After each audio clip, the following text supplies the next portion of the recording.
Howdy. So I got a request to talk about the chords in this song from my last On the Session clip. The song's called I'm On to You, and it's in B flat. It's got that cool mod for the solo and bridge. It mods to G out of nowhere. It's just kind of like all of a sudden we're in a new key. It's pretty cool. Well, the changes are cool too, and they're kind of, I don't want to say they're super typical, but for 70s pop songs, they're not too crazy. There's some moments where it's like, what in the world is that? That just sounds really cool. I want to know more about it. But for the most part, they're actually really similar to James Taylor. Whenever I see your smiling face. Your Smiling Face is the name of the song. So I've got the video pulled up here in case I need to reference it, because I don't have the chart anymore, so I'm kind of going off of memory. So the song starts off, the intro is B flat, and you might wonder why I'm playing it like that. Well, it's because of the chords that are coming after this. I wasn't playing rhythm in the intro. I had some kind of lick. Well, the chords were all the chords push in this song, which means they land ahead of a downbeat. So here it goes from a B flat. That's C minor over B flat, a 2 minor over 1. Then it goes to this weird. I'm pretty sure the 2 hangs out there as well. It's like a 2 minor over 1 to a 4 minor over 1, but the 2 is still there, so it's like a 4 minor 6 over 1.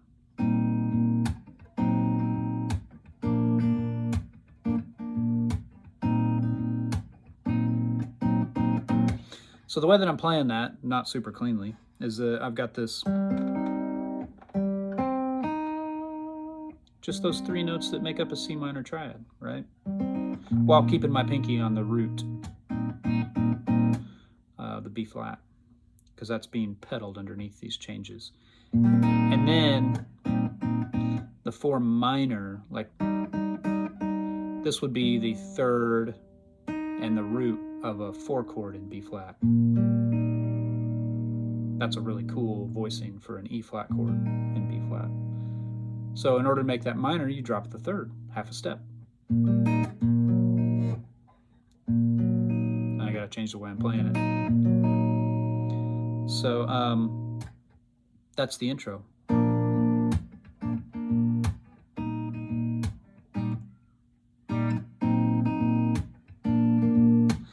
And it's kind of a pain, right? Like, I guess it'd be easier if I had a capo, but man, capos aren't cool. Figure out a way to play stuff without them, you know? Like, not everything has to be just so ringy and droney in the top end. Not everything has to be that way, you know? And this song, I mean, the song was written like 45 years ago. We're not trying to like water it down to today's pop music standards. I hate saying that, but I think it's true that today's pop music's a little watered down. So I'm playing it like this. Intro. And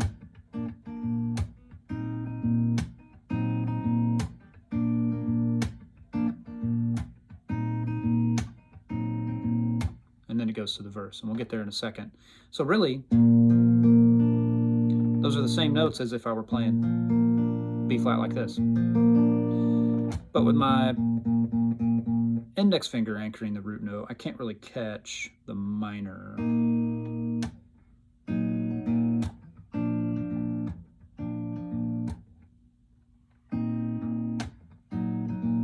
That's just harder and more of a stretch. So here I can keep my pinky anchored on the root note and play everything in the top voice, either as a bar chord, a minor chord, this weird thing where I shift just my middle finger down a half step. I still am playing the E flat and the C, but instead of the 5th of the C minor, this is now a 4 minor 6.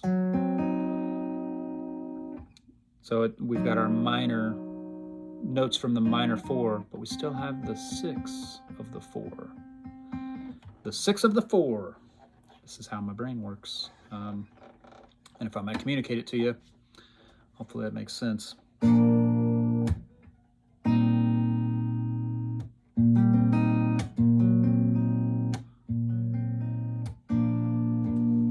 Why do I seem like I'm a little out?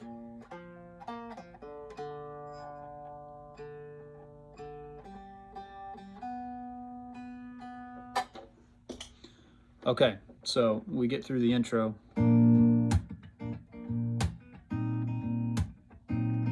Got these pushes, right?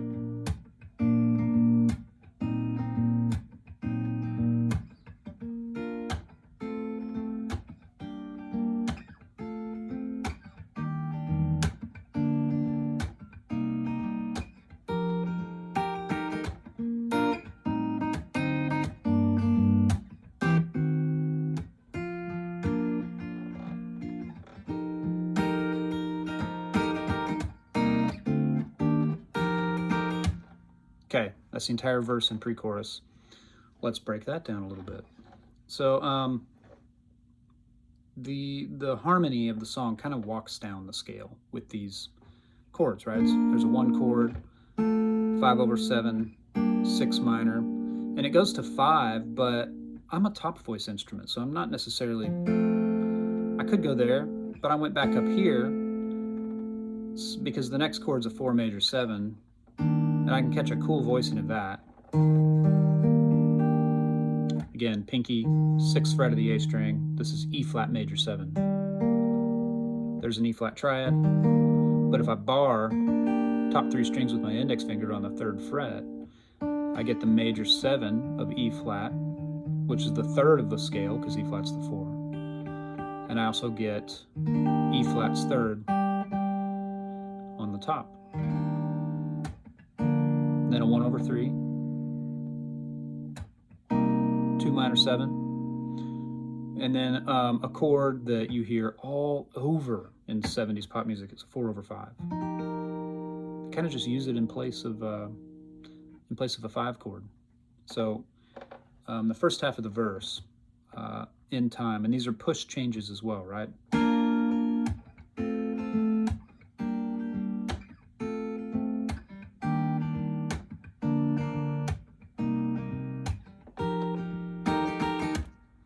And that 4/5, we call it that because it's a 4 chord, E flat, G, B flat.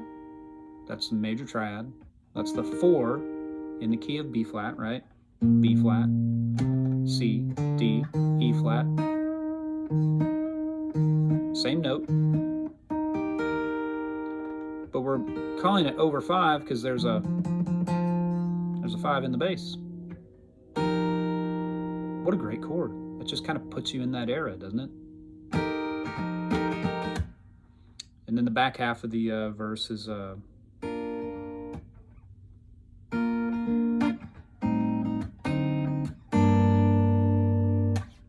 that's a minor 2/5/1 going to G minor 7. So it starts off as A minor 7 flat 5. And I know that kind of just looks like a big, like, what are your fingers doing? It's like an A minor 7, right? Think of the scale degrees here. You got 1, flat 7, flat 3, 5. You just flat the 5. A minor 7, flat 5. It's A minor 7 with a flatted 5th. And that's built on the 7th degree of the scale. You could also call it a C minor over A. And I don't even need to bar that. I could play that with the open A there.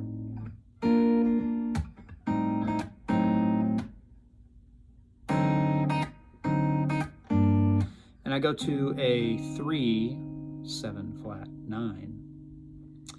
So it's A minor 7 flat 5. That's the 2 of G minor. To 3, 7 flat 9. That's an altered dominant, an altered 5 of G minor. And it's not like we just picked that flat 9 out of anywhere. The reason that we have it there is because it's it creates a tension that lingers through those 2 chords.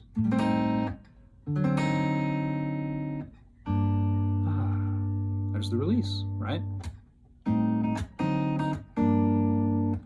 So again, C minor over A, which is an A minor 7 flat 5, and then D7, right? I'm just playing a blues chord. There's D, it's major third, it's flat 7, and it's flat 9. A flat 9 is a half step above the octave, right?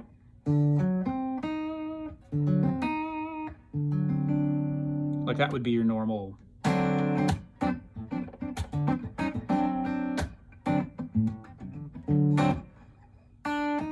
So there's your flat 9.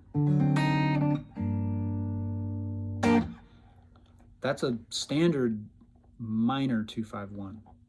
So instead of it being a 2-5-1, it's a 2 minor 7 flat 5, 5-7 flat 9, 1 minor 7. That's the back half of the verse. So the verse so far.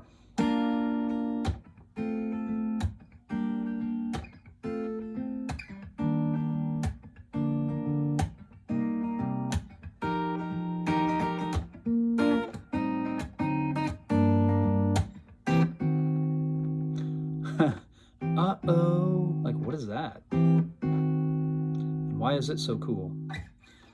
So you notice there's some different pushes there. I'm gonna play this part of the track and you'll just hear it in the background.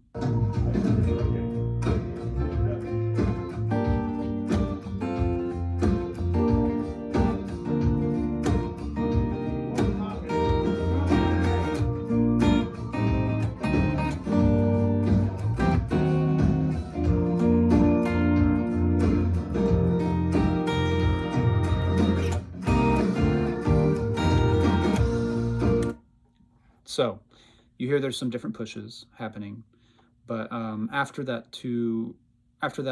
minor 2-5-1 that happens in the back half of the verse, there's a really cool change.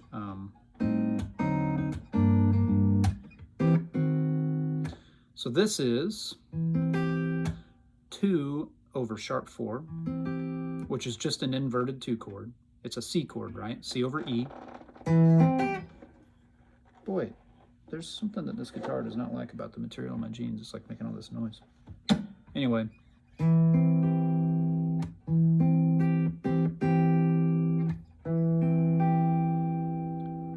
E, C, G. E, C, G. And the chord following it, this is, I guess you'd call it a 4 minor 6. Like we had in the intro.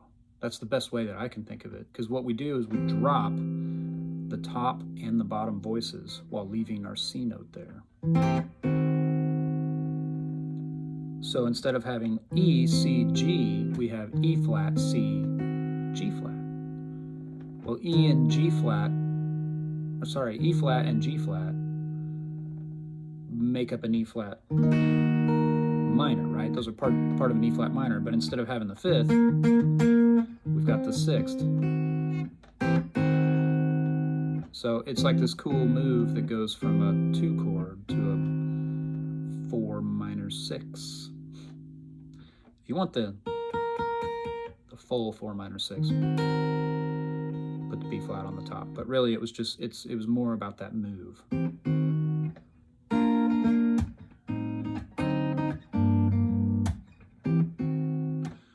What's crazy about a minor, or about a 7 flat 9, is it's kind of hard to hit. Your hand feels kind of crunched together.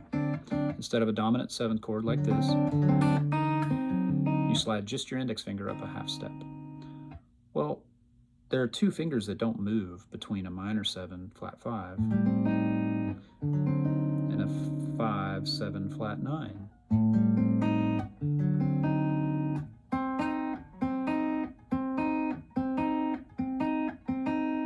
The top half of that chord, those chords don't change with the voicings that I'm using.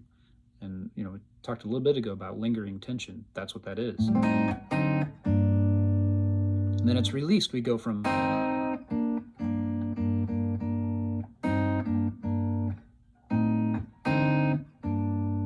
that's super cool. So again, C over E, to E flat minor 6.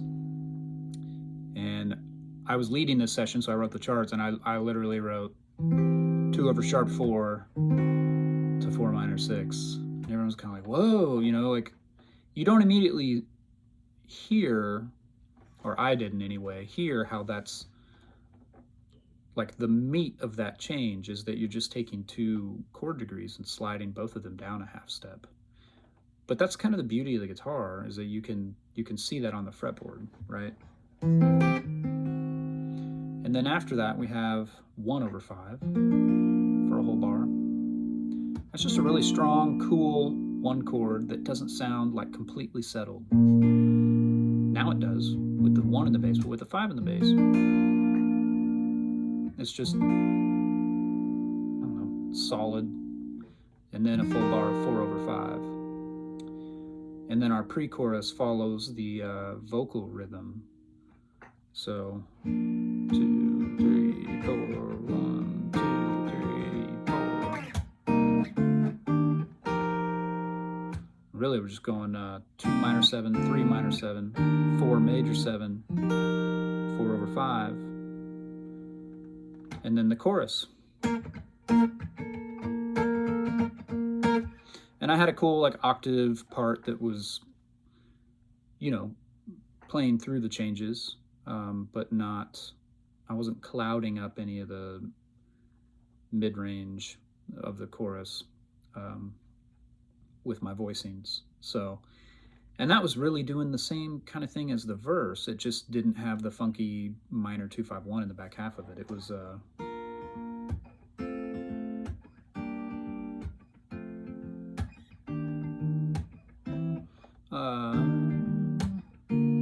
instead of going down to the 2, it'd go back up to the 4.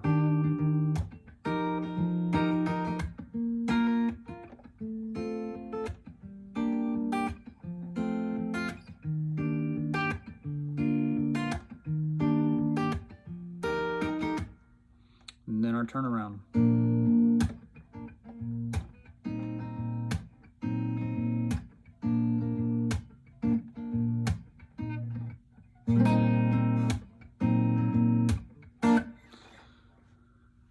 It's no joke. That's for that's for sure.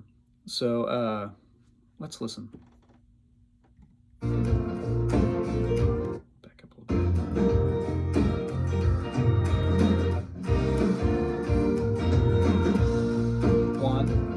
1 major 7, 6 minor, 1 over 5, 4 major 7, 1 over 3, 4 major 7, 4 over 5, 1, 5 over 7, 6 minor 7, 1 over 5, 4 major 7, 1 over 3, 4 major 7,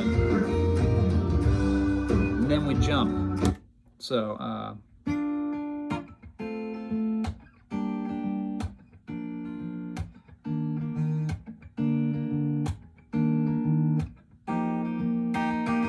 there's another 4 over 5 voicing.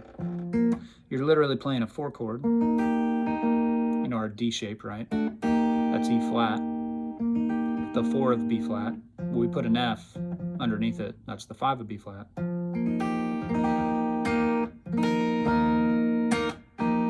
There's another 4 over 5. Or you could do this. This is, this raises a good point. I used to only know one shape for a 4 over 5 chord, and it was this one.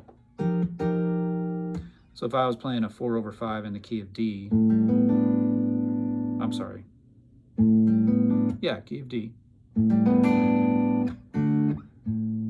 I'd have to jump to that. No matter where I was, no matter what other chord voices I was leading through somewhere else on the neck, I'd have to quickly jump there. Well, that chord exists in a few other places, right? It's open.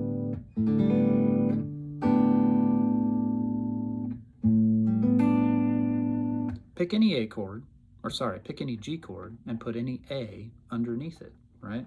There's a G, triad, there's an A. You can play it as a bar chord, just hitting the G note here. How about another one? Here's a G, right? Here's an A underneath it. I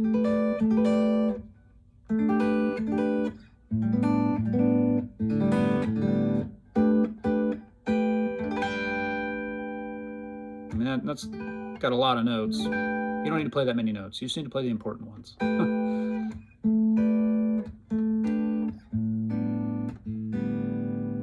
Got to have a handful of voicings that your muscle memory can get to.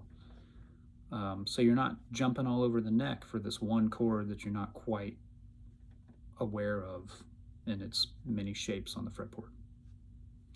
So back to the song, back to the key of B flat, where our 4/5 is E flat over F. So our chorus is just, it's like the front half of the verse twice.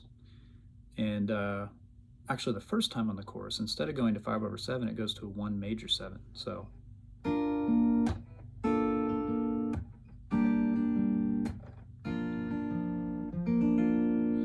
again, I'm playing as 1/5, right? So I've got a B flat chord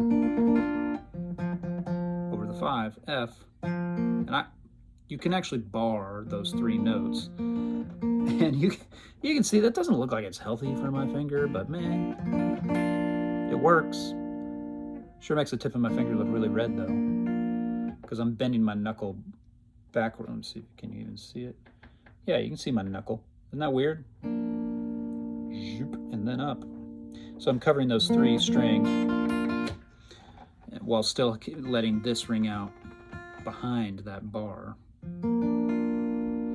So that's my 1/5, and then comes 4 major 7, 1/3. I like that voicing for 1/3 a lot. The 3rd, the root, then the 5th. And I know it well on these 3 strings or on these 3 strings, right? I mean, everybody's had to play that at some point. If you're going to play an E over G sharp,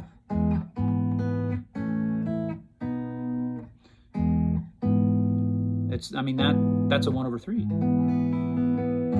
If you have those open strings, yeah, then those are in that chord. But really just those 3 fretted notes, E over G sharp, F over A, G over B, A over C sharp, C over E, D over F sharp. You notice that's the same thing? You're just using your finger to act as the nut. Every open chord can be a bar chord, or at least pieces of it. You just have to, when you shift the chord, well, that's a different voice, totally different color, because we didn't move all the notes. You have to shift all the notes. Now it keeps its 1/3 flavor. That's just G minor. That's totally different. So 1/3, back to 4 major 7, to 4/5, and it does that twice. And then we go back to our intro.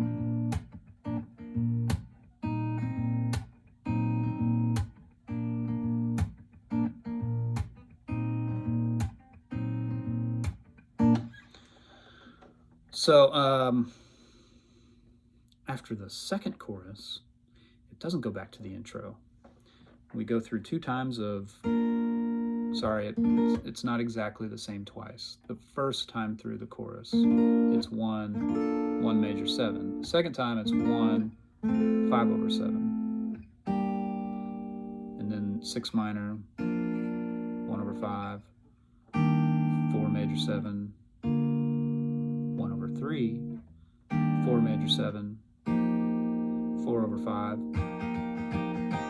and then out of nowhere,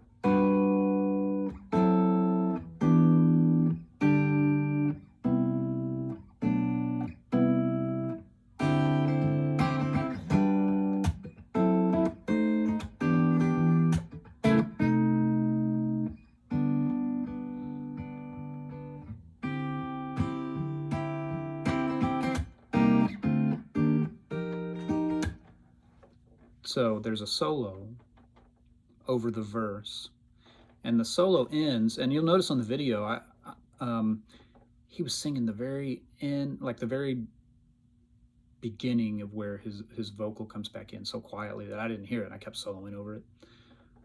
So I cranked that up in my cans and then got out of the way.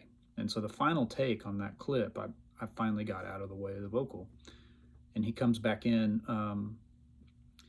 kind of in that real complicated spot. So it's the same thing as our verse, right?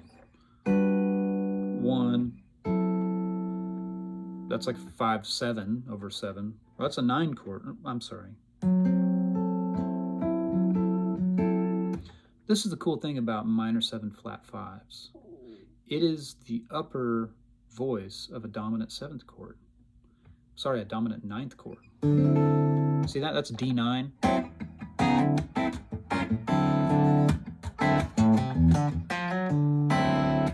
Right?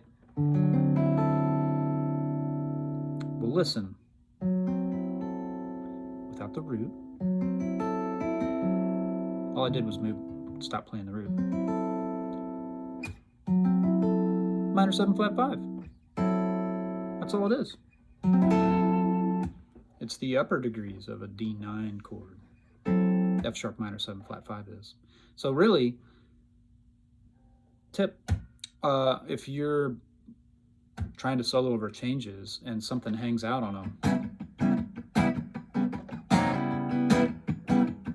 a minor 7 flat 5 chord, you don't need to think like, oh, well, that's the 7th degree of the scale, so I need to play the Locrian mode. Don't think about that. That's functioning as a dominant 9 chord, just without the root. In this case,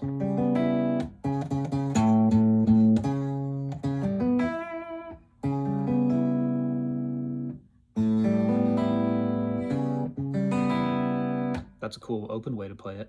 C sharp with an E minor on top of it. Really, I'm trying not to think when I play through this stuff. I'm trying not to do all the math in my head, right? I'm trying to listen. But what I do look for and what I do see a lot is that there's triads within these complicated chords that make things just a lot easier for me to think about and help me to listen.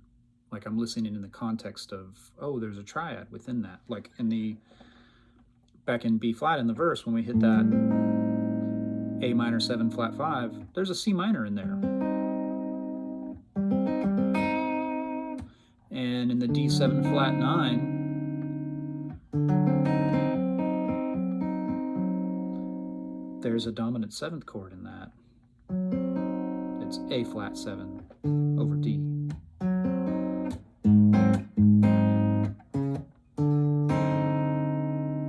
A lot of different ways to think about that one. And then our G minor 7, that's cool. So back to the chorus.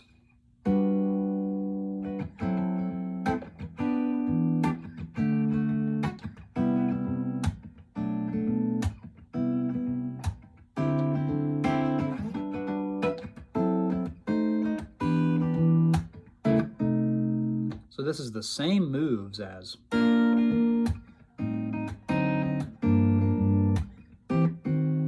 we're just in the key of G. We modded down a step and a half. We were in B flat and we go to G, except I come up here. It's a lift, right? So I should shift up the octave.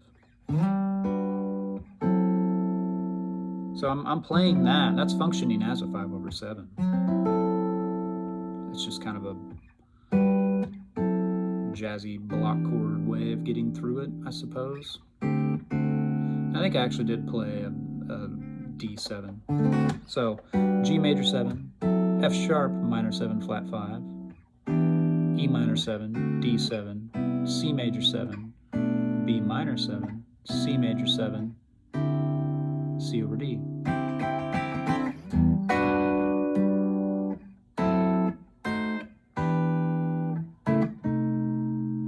So again, G major 7. Those chords are so easy to get between. It's literally, your fingers can just slide down. It's just that these three go down 2 frets, and your index finger goes down 1 fret.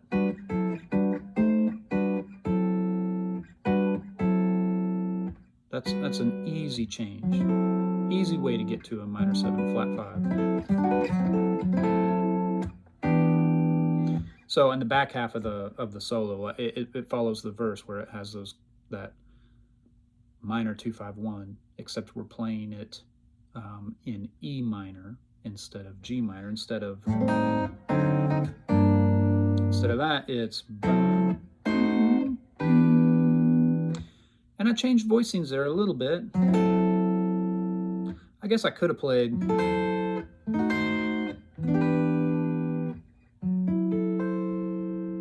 There's a minor 7. I love that voicing for a minor 7. It's so open. So I can either play the flat 5. This is the root, right? I can either play the flat 5 here or here.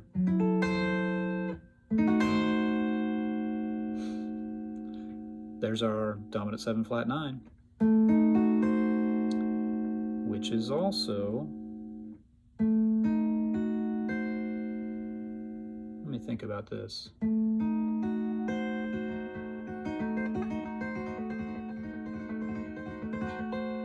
I want to say it's also a fully diminished 7th chord. So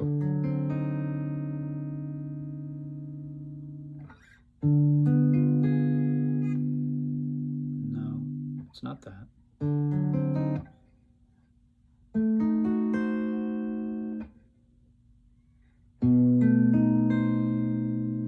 That's really, I mean, there's it.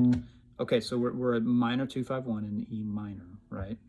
So the minor, the 2 minor 7 flat 5 is going to be F sharp minor 7 flat 5.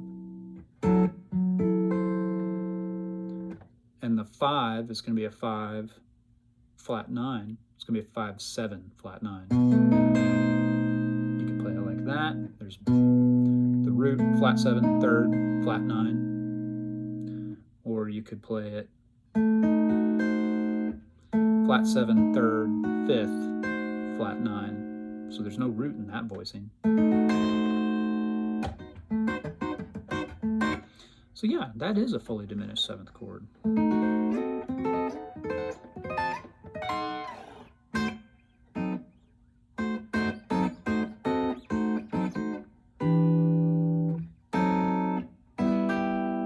Now you hear the release there. Again, this is my other first inversion major chord that I like. This is, remember in B flat, the changes were 2 over sharp 4 to a 4 minor 6. Well, we're in G, so a 2 is an A over sharp 4, C sharp, A over C sharp. I could have played it down here, but I was kind of in this neighborhood. So I just play it like that. And again, I'm sliding the top and bottom voices down just like I did in B flat. And then here, I'm actually changing the finger that I play that. That's a bit of a crunch, so I'm just changing the finger that I play the A note with. And then this is C minor 6. C, flat 3rd makes it minor.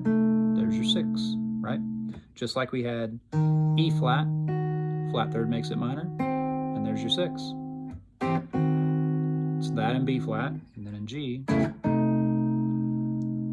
then we go to, and that's where he starts singing. And then what bridges us back to a down chorus is that we're playing this 4 over 5 in G. This is really cool. We've got a 4 chord. Let's just make it minor. And we're back into our walk-up that we used as a pre-chorus to get from the verse to the chorus. It's really brilliant. It works really nicely. So the chorus, or sorry, the solo changes one more time are...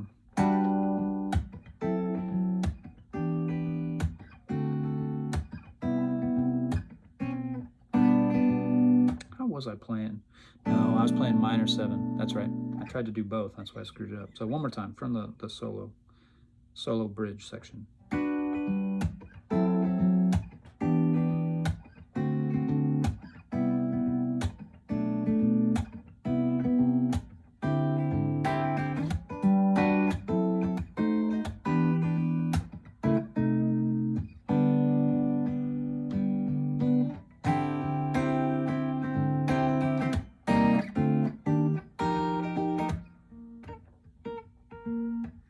right back to B flat. That's so cool. So ridiculously cool. So, yeah, that's the changes. That's the changes to that song. And then it's literally half a down chorus. We build back in halfway through, and then we looped the up chorus. And you might notice that we kind of stopped in a random place. Well, he just wanted a quick fade. So we got a lot more times through than we needed, and he was going to fade it. Really fun to play.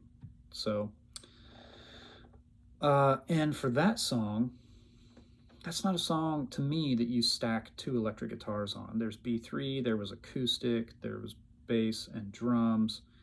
I think the piano player played a piano or whirly pass as well as B3, but that's one of those single electric guitar right up the middle, kind of real clean thing. But then I did have a solo that I did on a second track. And so for the solo, I started this run. This is like my extremely lame attempt at a Larry Carlton type of thing. So, so we're in the end of the chorus getting ready to mod, right? And on the last bar, we're on this 4/5 that's somehow that's going to go to a G major 7.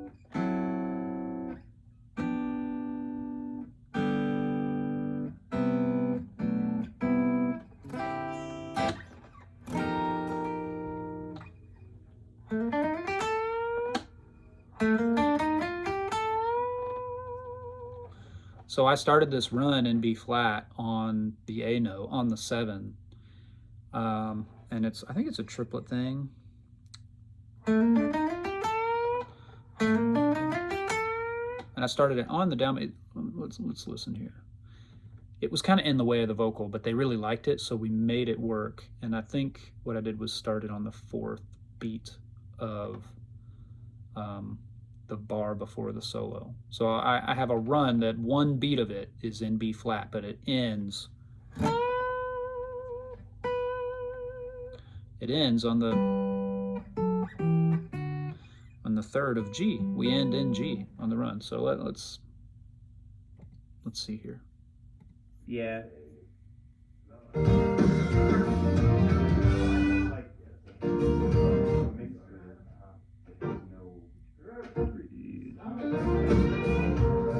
Yeah, okay.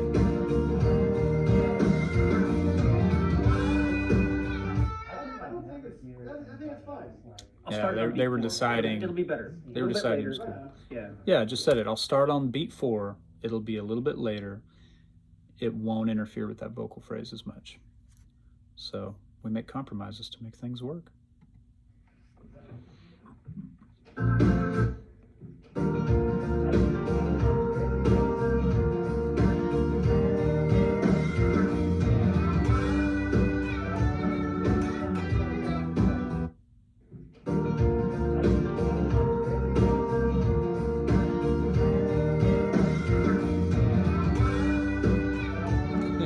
What a weird run. It's cool. I like it. I'm going for what sounds good, right? And so I go.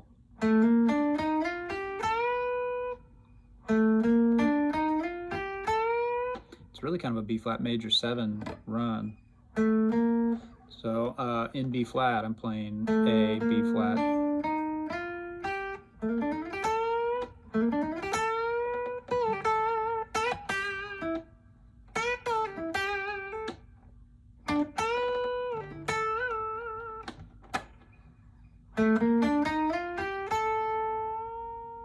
Like that would be the scale almost. I'm skipping the 2.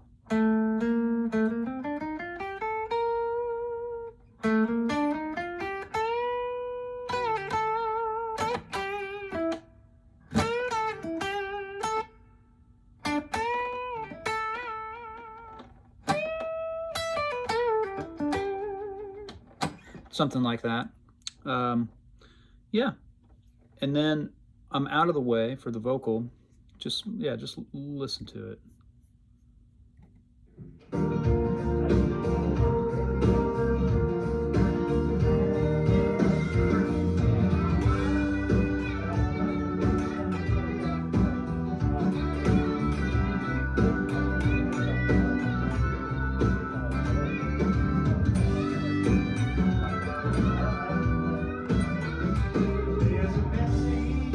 vocals right back in.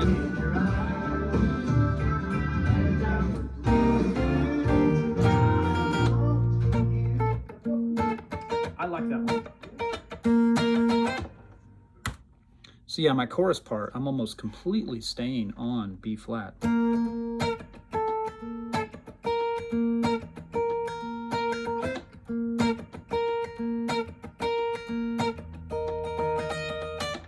And I added some little things in there toward the end in the fade out, playing off of this B flat major. So anyway, there's that song. There's those changes.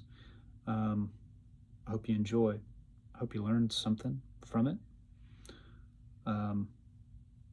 Those chords are nuts, but they're really fun. See you later.